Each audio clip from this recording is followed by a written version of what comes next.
Shout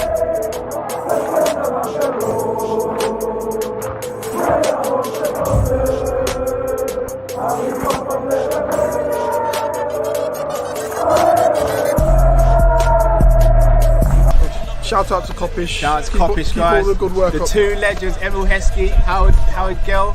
Can't get much better than that, guys. Yeah. You know what to do now. Like, comment, subscribe. I'm with legends, guys.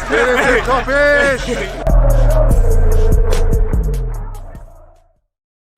Good afternoon, lovely people. Hope you're well. And do not adjust your set, people. We've got the hustler, the host of the Winners Talk podcast. And not only is he those things, he's a Liverpool fan. So, you know, we had to reach out to him. And thankfully, he obliged and came onto the show.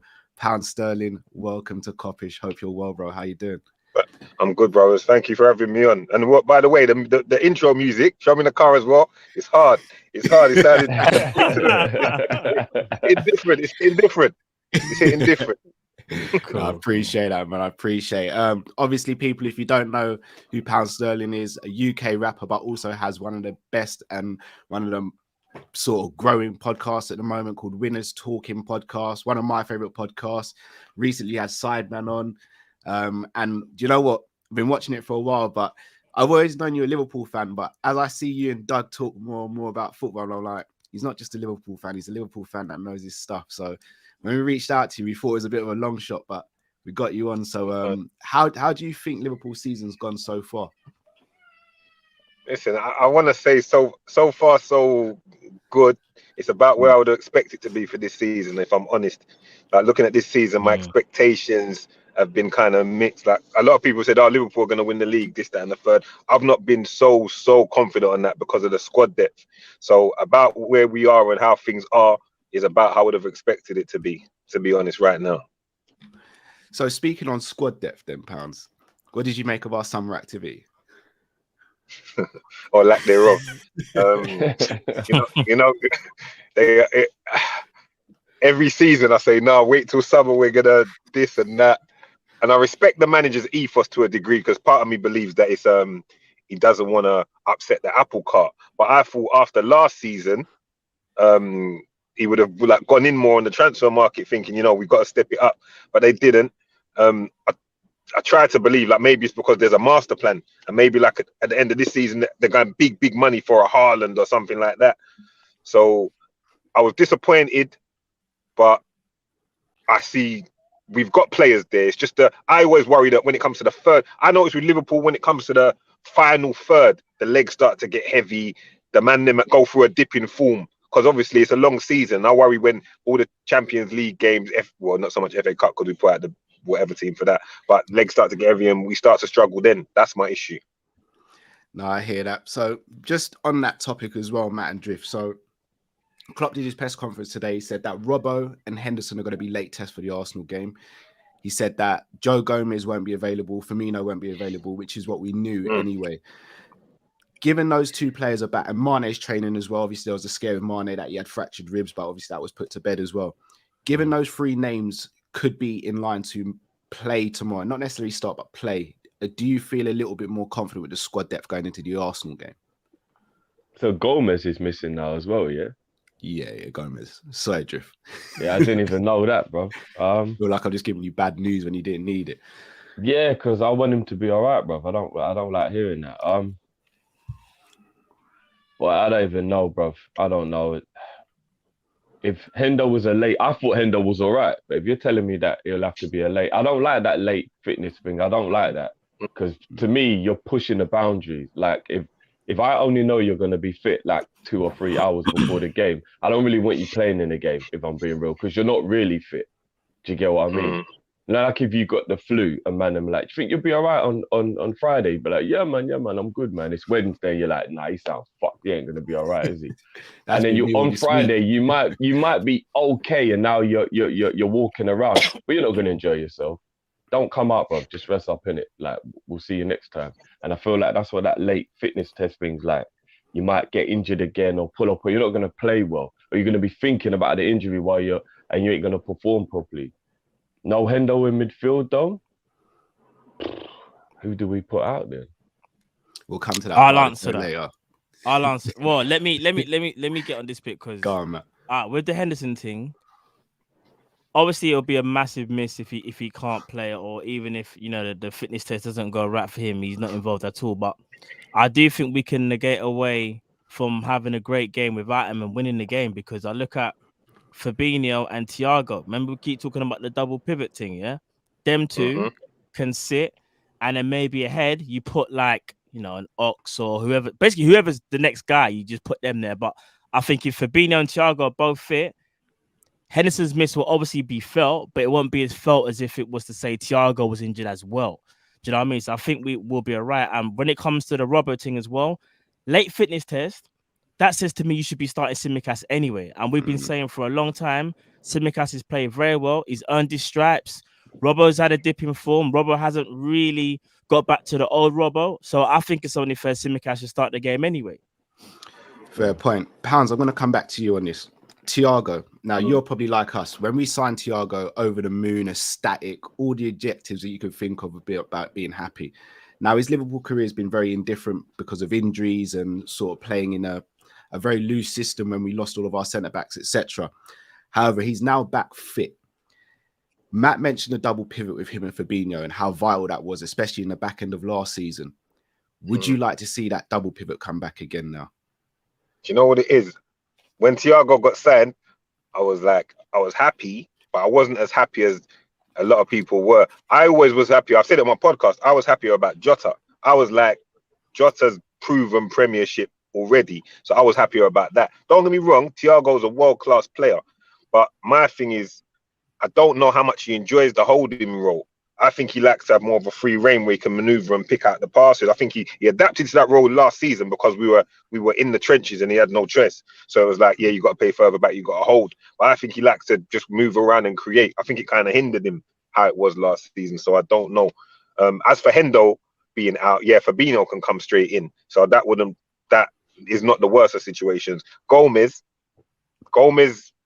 isn't really starting 11 really, is he? So if I know, is Matip fit? As far as we know, but that we take on a day-by-day basis. Because to me, it's like he comes behind Matip and even Kanate from what it looks like how the manager might slightly feel, or they're maybe neck and neck. So I always say Liverpool, if you just go starting 11 for starting 11 and we've got our best 11, we can go at it with any team in the world. When I say the squad problems, I mean that 22, 24 man. You see what I'm trying to say?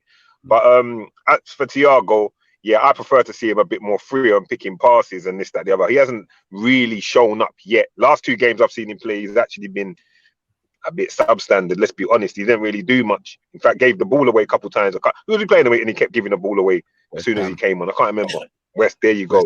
Yeah, when he came on, West Ham, yeah. Yeah. So he might need a couple more games, maybe coming back from injury. Like my man said, it's like last minute fitness test. You're not at the pace of everyone else. So I'm not sure about Thiago right now as far as him going straight in. But we're running out of options. It's the midfielders. Look, I was worried about centre backs last year, which obviously ruined everything. But now it looks like the midfield we're having some issues because of the man down left, right, and centre. Yeah, agreed. We've been speaking left, right, and centre about the midfield situation, and it's been a situation where we kind of knew this was going to happen, but we almost kind of tried to ignore it. It's like if you spill something in a room, you clean it up straight away, it gets dealt with. But if you spill it and you leave it, it's just going to attract flies. And that's what we've done with the midfield. We didn't address it in the summer, and we're here now. But Matt Drift, I want to come to you guys with the midfield. So obviously, no Milner. Henderson's a late fitness test. Obviously, no Elliott yet. No Cater. Ox is his just form is just up and down. Thiago's back, but again, as Pound said, we've not really seen the best of Thiago. Fabinho as well this season hasn't necessarily been at his best or his most consistent. Who's your midfield to start in this game, Drift? It'd have to be Thiago. I was hoping it could be Thiago, Flacco, and Hendo. But if Hendo ain't going to be, it's going to be I mean, if he makes it, he makes it in it because obviously his leadership's important. It ain't just his ability to play. And then I would actually let Thiago have a little bit more of a free range, like Pound said, and I'd actually put Hendo and Fabinho at the pivot because I kind of feel like if you're doing a 4-3-3, the person further forward in the 4-3-3 isn't a number 10. So you're an 8 effectively, but if you're on that side, you got a little bit more freedom. If you're playing the 4-2-3-1, effectively you're meant to be a 10, but you can come deep a little bit. You don't have to be on the edge of the box kind of thing, especially the way we play. So I'd just rather have a 4-3-3, and then I'll just let Thiago be the more free roaming of the three in midfield. Partey apparently is back as well, meaning they'll be a bit stronger than we thought. But again, late fitness test for him. So let's give him the runaround, innit? Let's test the hamstring. Let's see what he's really got, because we know that he ain't got the best of fitness.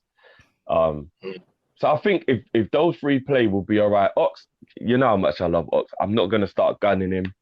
You know what I mean? Maybe he's got daddy brain at the moment. Man ain't getting no sleep in that. It's not an excuse, Drew.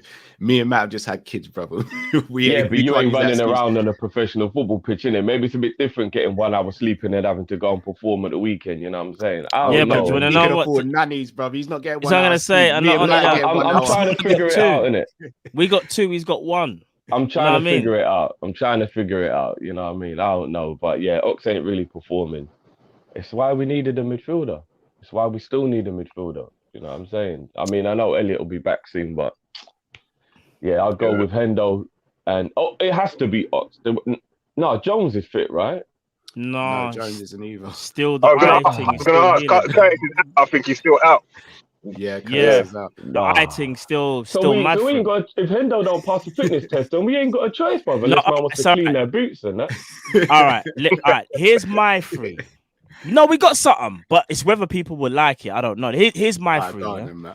All right, so I slightly differ to Pounds and Udriff, because even though I understand the whole free role giving Thiago that free role, I still feel like Thiago still plays better than double pivot, mainly because of what I saw at Bayern when he was playing with Goretzka. So even going back to Rafa Benitez, when we had the Mascherano Alonso, that's kind of like how I see Fabinho and Thiago. So obviously Fabinho kind of being Mash and Thiago being Alonso. So one man can destroy and protect the other man while he's controlling the game, so to speak.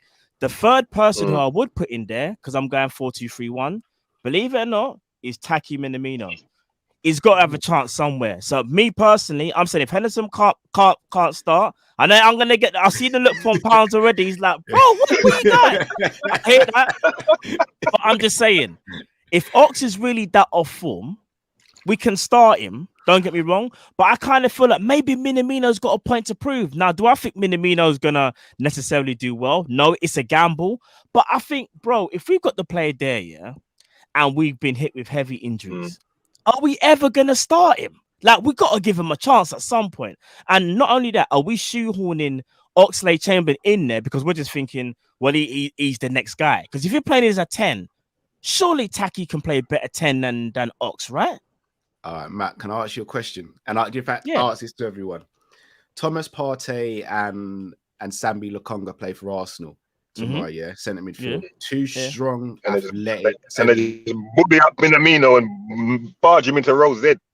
Run him over. I hear that. What percent? I didn't get to finish the sentence. Pounds got it. I hear that. But Fabinho's a destroyer. No, go on, Pounds. Because what it is, when you said it, that's the first thing that flashed in my mind, because I think one of the reasons he doesn't get the time is because he's a bit too little bit. So he gets kind of, he's easy to maneuver off the ball and stuff. And in that kind of game, I think he would get manhandled in the midfield. I think more time I see the manager play him across the free if he's going to play a little time, from what I've noticed. So I don't think he could do the midfield. I agree with what you were saying on the other side of things, though, with the Thiago Fabinho thing, though. I swear, go on. Didn't need to cut you. Go on.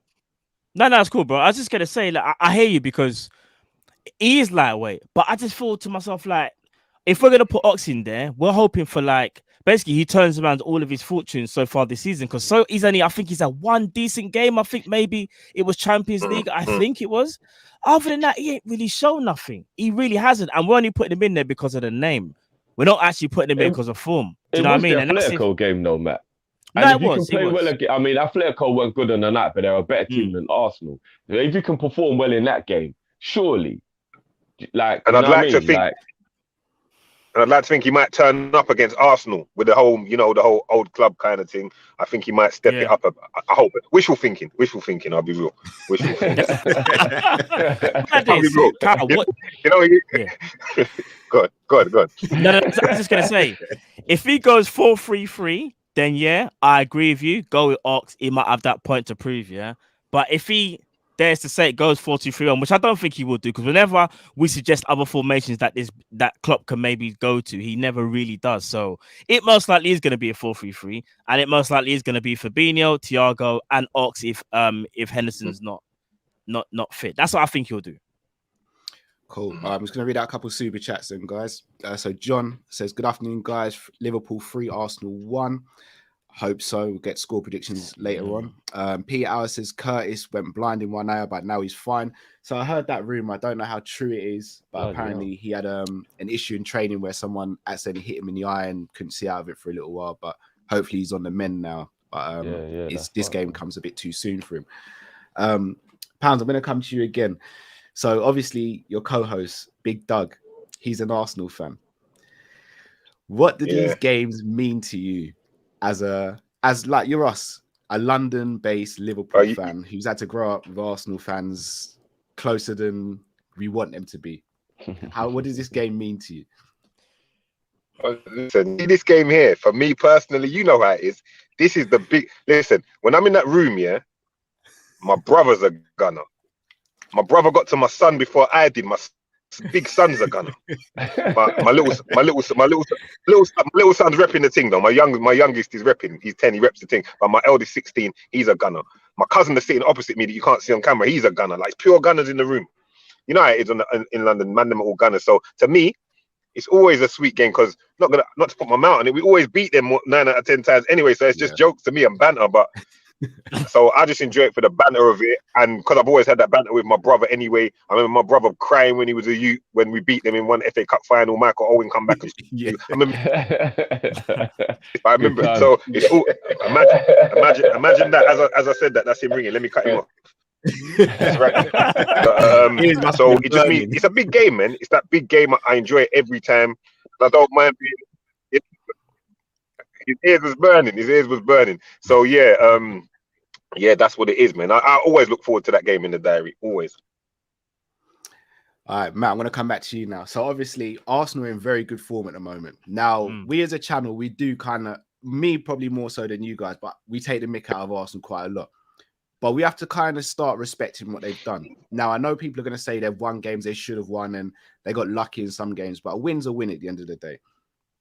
And they've gone about their business kind of under the radar, especially with all the pressure that they had on them at the beginning of the season with spending the most, the start they had to the season, and the Arteta attacks.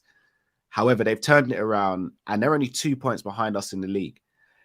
Matt, do you think Arsenal are a legitimate threat to us on Saturday? They are a threat in terms of, yes, I think they've improved and they can potentially take 3 points. That's not even my...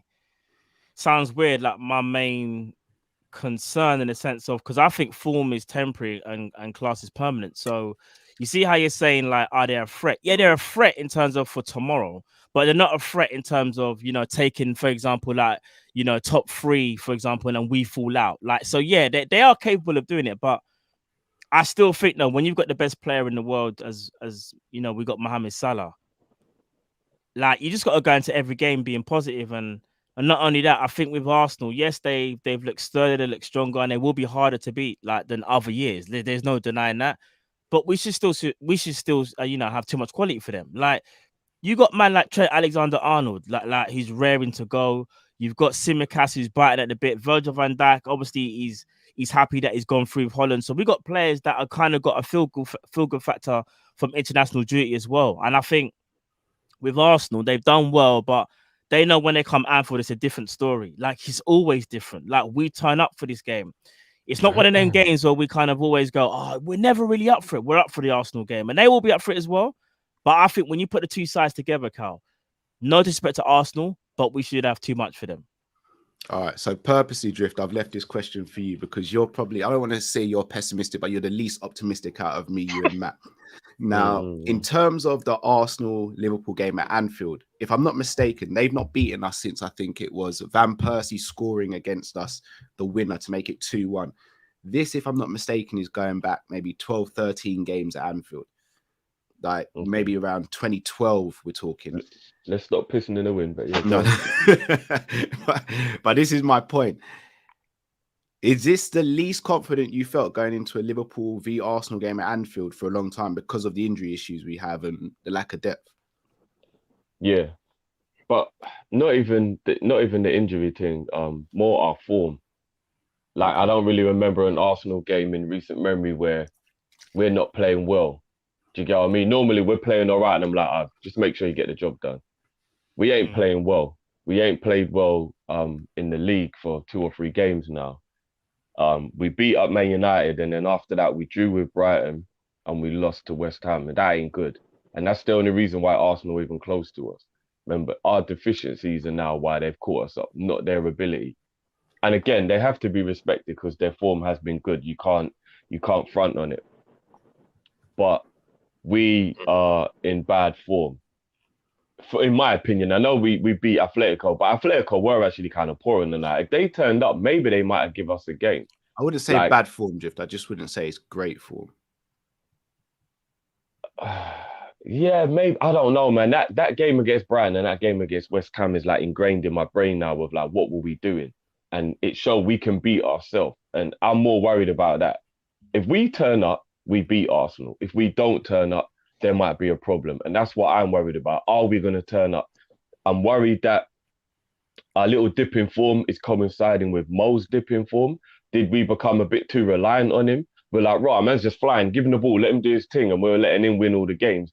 And now we ain't really playing that well with him out of form because Mo ain't got a goal for about 3 or 4 games now either, after banging in 2-3 goals a game for whatever. Yeah, I'm more worried about our form. I want tomorrow to be the game where we like get back into gear. Do you get what I mean? I don't know if we got a bit complacent after beating up Man United, got carried away, whatever. Get your head back in the game now, innit? Get your head back in the game. This is Arsenal. If Arsenal beat us, and again, they are in good form, and I don't want to be disrespectful to a team in form, but if Arsenal beat us tomorrow... Yeah, I might not be able to make the show tomorrow if Arsenal I know, we got a problem if we lose to Arsenal tomorrow because they ain't a great team. They're a team in good form, and they're okay. A month ago, they wanted their manager out. I ain't letting the team that wanted their manager out come and beat us, and then we turn around and don't act like we got a problem. So if we lose to Arsenal tomorrow, I won't even care about the banter. Let them talk. That's all they do. Let the Arsenal man them talk. Like, literally, they won't finish top 4. Let them talk. Yeah, let them have their fun. But I will be more worried about what's going on with us if we lose. It'll be like, rah, we really are in a bit of a sticky one here, innit? So I'm hoping, man. Fair dues. All right, so Pounds, we've spoken about the midfield. Next, I want to speak about our front 3. Or the perceived front 3. So no Bobby Firmino. We're not losing. We're not losing. By the way, we're not losing. Trust. I'm saying it. I'm just putting it out there. Let me put it out there before we move on. You can ask me that, but let me just say this first. I agree with all that you said there because I think it's complacency. Sometimes I watch Liverpool and I'll be like, you lot are doing it to yourselves. Like sometimes I watch and I think there's a level of complacency. Like they think they're just going to turn up and beat teams. I saw it from even when we played Brentford. It's like they were taking some of the chances that should have got put away for a joke thing, like his shooting practice or something, and taking it light and laughing and all kind of stupidness. Sometimes I think they beat themselves, and that's why I think the transfer market needs to get tapped because there needs to be more competition for places. Because when you know no one's on the bench ready to just jump into your spot, you can get a little bit too comfortable. You can get a bit too relaxed. You understand what I'm saying? And the front 3 to me last season was a bit too relaxed. But I believe that we should come back now where we're at home, come back from a little international break, little time out, time to reflect after that what happened at West Ham, and hopefully come with the hunger and beat the Arsenal because they're not that good. They're not that good. They're not some big world beater team. They've had a good run. They're beating what's in front of them. But now they're coming up against an elite level team that when they're ready can slap up the champions of Spain home and away. You understand what I'm saying? So if they turn up and do what they're supposed to do, Arsenal should be easy work. Now you can answer me the question, boss. That's that winners talking mentality. I love it. You know. Must be fact. All right, so Pounds, that's what I was going to ask you now. So you spoke about the lack of threat on the bench in terms of the front three know that they're playing mostly week in, week out. Now, obviously, Firmino's not available. You said you were really happy when Jota signed. Is there a chance Origi should start or could start this game and maybe Jota play from the left or Mane play from the left, but we have a focal number 9 to play off? What's your thoughts on that? Mm. Mm-hmm. Mm-hmm. Can you hear us, Pounds? Yeah, I think there's a delay. I think so. Not only that, I think Origi might be injured though, Kyle, you know? Is Origi injured as well? I think he picked up a knock. Did he not pick up a knock? Or was he in training? I don't know. I'm talking about from an international thing, innit? But Is Pound still there? That's a mad delay. I think Pound's frozen. I think he's completely gone. Oh no, he's back. He's back. He's back. You know, Klopp he's not really a tinker man. So Origi's been balling, undeniably. I like what he's been doing, but he's been doing it from the bench. So Klopp's thinking might be the same thing again, that from the bench. He seems to prefer Jota over him, even though Jota's not really been as firing as he was the first season for the club. I think if he did want to put Origi in instead of Jota, I could have. Yeah, can you hear me? I think. There's been a delay for a little while. Yeah, there's been a delay for a bit. I might just message. All right. What I do, Pounds, you might get this delayed. What I'm going to say, Pounds, is if you come out and then come back in using the same link, and then hopefully it should rectify the delay. Yeah, hopefully. So about this, people. Am I in sync? Am I out? You're out, Pounds. It's a heck of a delay. I'm going to leave and I'm going to come back in. Okay. Cool, yeah. Perfect. Man them know how to fix the problem. Yeah, I'm going to read out a couple of super chats while waiting for Pounds to go out and then come back in. So Josh Artim says, the Pound Sterling from Winners Talking podcast, damn son, hopefully it'll be Liverpool talking on Saturday after we spank Arsenal. Indeed, hopefully. Jamrock says the United scoreline was great, but if you watch the game, there were 3 mistakes from United and the ball ricocheting and 2 defenders running into each other. True, but I think we forced them into those mistakes. I don't think that was just coincidence. I get where it's coming from, though. It weren't, and it was a bit of their deficiency more than we beat them up, if you get what I mean. Jamrock says a lack of killer instinct. I told you guys that before. Yeah, again, agreed. I mean, we've been scoring 3 goals a game, though. I don't know if we can actually label it too much at that. But yeah. Can you hear us now, Pounds? Yeah, I can hear you. Can you hear me? Yeah. We just lost sync, but we're good now. All right, good. So yeah, your thoughts on Origi potentially playing and Jota? Both of them together? Yeah. Or one or the other? So who's getting dropped? Mane potentially. Don't kill me. Wait, calm down. Just hang with. Calm down. You got too far there, the big man. You got too far now. Come on. We're not doing that. We're not doing that. Because Mane likes scoring against Arsenal as well. He steps up Arsenal in the Arsenal game as well. So no, you can't have Mane and Firmino out and give them no. Mane has to play Jota or Origi. You can't do both. In my opinion. Who are you going for then?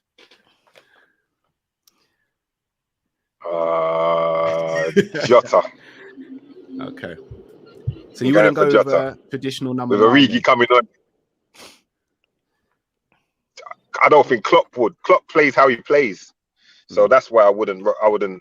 There's a system. There's a system in place, innit? That's how he likes to work. So, yeah, I'd go with that. So Pounds also makes a really good point there as well. If you look at the record of our strikers or our attackers against Arsenal, it's very, very good. Mane scores for fun against Arsenal.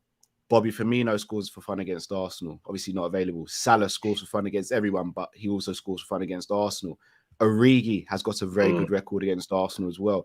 So it's not like any of our attackers should go into this game sort of feeling a little bit overwhelmed or under pressure, because it's if anything, it should be that Arsenal defense who's worrying about us. But speaking about our Arsenal defence, Matt, Ben White, Gabriel, Tavares, they've looked a lot stronger than what they started the season. And obviously Ramsdale, who, I'll be honest, collectively as a football community, we might have to hold the L on that because everyone slated that signing, but he's been very good so far this season. Do you think their defence will be good enough to keep us out for large periods of the game? No, because even though they've improved, we're not talking like there's some elite level defense where it's like, oh my days, like this is the best unit back four since the Chelsea days. Like they've improved because what we've been used to seeing recently with Arsenal is they would just leak goals left, right, and centre. Whereas now, because they've had a couple of good performances from defense, people want to start acting like their defense is moving mad. Like let's keep it 100. Yeah. By the way, I'm just the host. I'm just asking. No. I just want to keep it 100. Ben White will fall asleep at one point. That's what he does. He sleepwalks in times during the game. Gabriel is probably the one where you would say he's the most disciplined. Tavares is decent. And they might play Thingy on the right back. What's his name? Tomiyasu. They'll be stirred, as I said before, they'll be stirred in them maybe like a little bit years gone by, but I'm not going to sit there and act like, I don't know, Ramsdale's has turned into some prime Neuer. Like, he's had a couple of good games. And I think this is another reason why people just get carried away. He made one amazing save, and there was another couple of games where he was getting absolutely peppered. Now, if your goalkeeper's getting peppered, does that even mean to say your defense is good then? Because if your goalkeeper's getting peppered, that means there's obviously an issue. And he's had to pull off some amazing saves. Yes, he's done better than what we maybe assume, but I'm not going to sit there and say their defense is like a Chelsea. Like, if this was Chelsea, then I'll say to you, yeah, do you know what? They've got the capacity to hold man so we can't score, which they have done. They can do that. Do you know what I mean? Arsenal are not in that level. Yes, they've improved, but they're no Chelsea. So that's what I will leave it there personally. Fair enough. And then Drift, I'll come to you. Who do you think is Arsenal's main threat? Aubameyang, again, it's meant to be touch and go whether he's going to be fit or not. I think that's mind games for Arteta. I think he'll play. Who is their danger man? Obviously, Smith Rowe's been playing well. Saka's obviously there or thereabouts. Who's their main key component for you? Aubameyang and Smith Rowe for me. I know Saka's a good player, but he ain't really in that good a form in comparison with Smith Rowe. I think Smith Rowe's a better player out of the two anyway, but in behind with Aubameyang, I do worry about, because remember we play that high line and pace gets in behind. You got to worry about Aubameyang with that. And Smith Rowe's playing good. I rate the kid. I know I don't like Arsenal, but I rate Smith Rowe. He's a good player, man. Fair enough.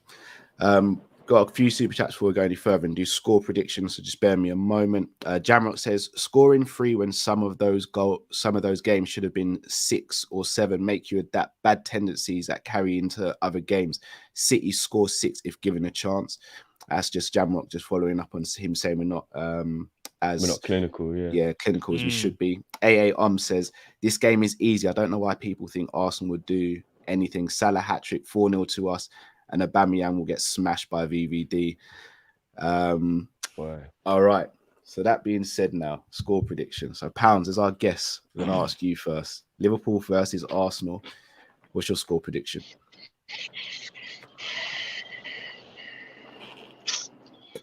Because we're in bad form, because we've been in different form, I say we're only going to score 2, maybe 3. So I'm going to go 3-1, because they might eke a goal. 3-1.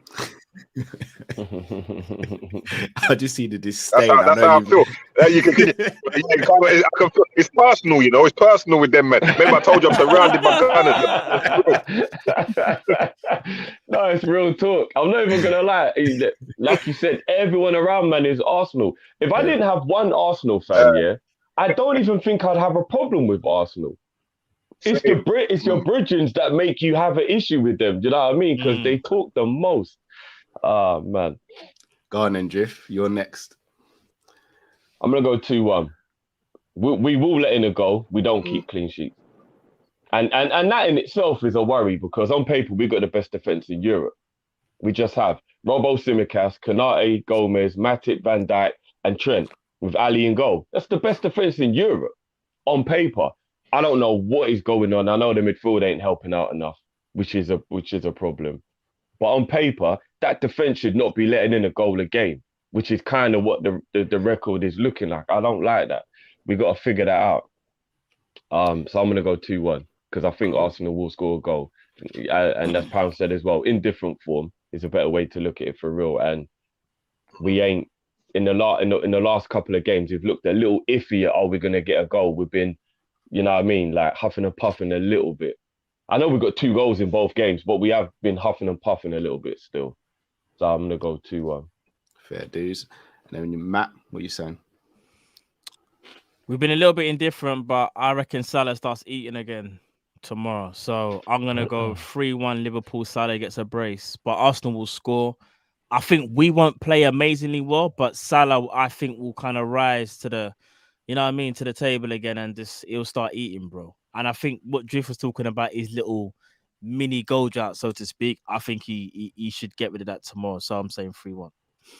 What we need to do, just quickly, Cal, you know they're talking about their fullbacks are playing well, their defenders are playing well, whatever. They need to know they're in a game.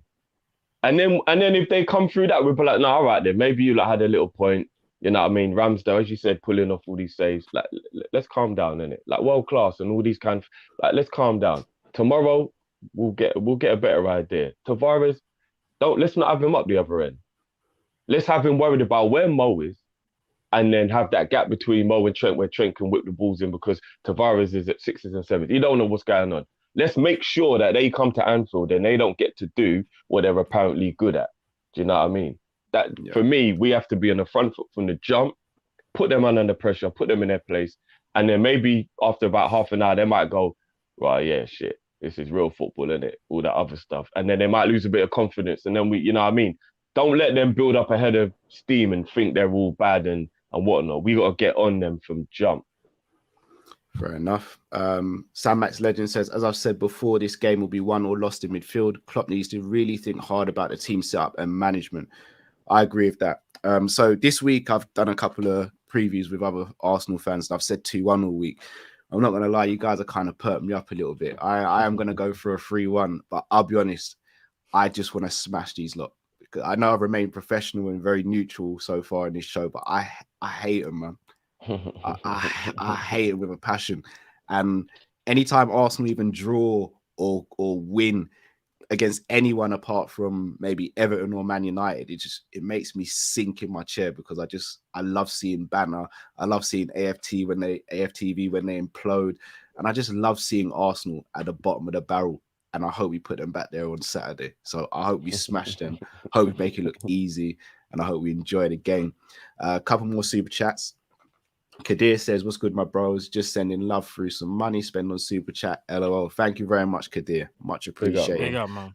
Zabiri says, I rate their new right back. Thoughts on him? I just think he's good. I don't think he's really been tested yet. So that's Tomiyasu.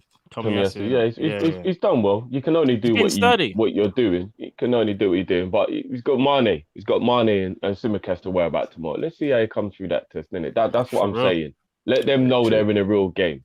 Let them know they're in a real game. I hear that. Well, people, we are going to sign off. But before we do, once again, Pound Sterling, thank you so much for joining us. Obviously, Winners Talk podcast, you're on around 17,500 subscribers at the moment. You should be on at least 100, but it will come. Please tell the people where they can find and support you, please, bro.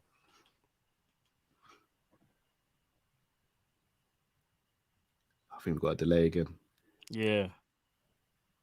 Kira's Pounds. Oh, yeah, no. Another delay. Got a delay. All right, when he jumps back. All right, Pounds, you'll probably hear this on the time, you know. Oh. Okay, yeah, he's catching up now. I see. He's catching up. But myself personally, you can find me on the gram and I think Twitter as well. Pound Sterling 1. Winners Talking podcast out every Sunday at 8. Another delay. I can hear you. Yeah. Delayed again. Yeah, it's delayed again. Yeah, it's delayed again for real. Yeah. Oh shit. Hopefully, we'll jump back out and jump back in. But no, I do think we'll win. I think I think there'll be times in the game where we'll really have to show our mettle and show that we're about it. I think there'll be times where we're under the cosh a little bit and we can't fold like we have in other games, like the Brighton game, the Brentford game. We've got to show our skill. Aubameyang versus Virgil van Dijk usually only ends one way as well. I do think this could be a game for Konate potentially, especially if we are going to play a high line with Aubameyang playing as well. They haven't really got any aerial threats either. So playing on the ground and pace that could suit Konate as well. Matip is coming off of a bad game. You wouldn't even really be able to be that angry at Klopp if you did it, because even though Matip's been our best defender, I kind of want to see in the West Ham game, he was kind of poor. Like, he was terrible actually. I can't even sugarcoat. He was terrible in that game. So I'm looking forward to the game, and as I said, I just want to absolutely smash these lot. I want to beat them comfortably and enjoy the game. Pound, you back, bro? I think so. Tell me. Yeah. No, you're good. But yeah, we just wanted to let the people know where they could find and support you. Yeah, I was saying at @PoundSterling1 on Instagram, and Winners Talking podcast out every Sunday at 8 on YouTube. It's on Spotify as well. Yeah, man. And I'm here. I'll be back again with you lot again soon. Appreciate Just shout big up, man. Appreciate that, bro. Appreciate Big up, that. man. You large up People. you lot on what you're doing as well. Representing is great stuff. I'm a fan. Thank you, bro. Make sure everyone make sure. I know you lot have got all the subscribers already, but I want to make sure talk about it on the podcast as well. Next time I'm in there, I'm gonna have to let the people them know. Appreciate that, Pound. Nah, Appreciate that, man. man. Enough love, man. Thank you, bro. But people, please do smash the like Yeah, button. my bro. We'll be back later on this evening with our call-in show around 7-ish. So make sure you join us then.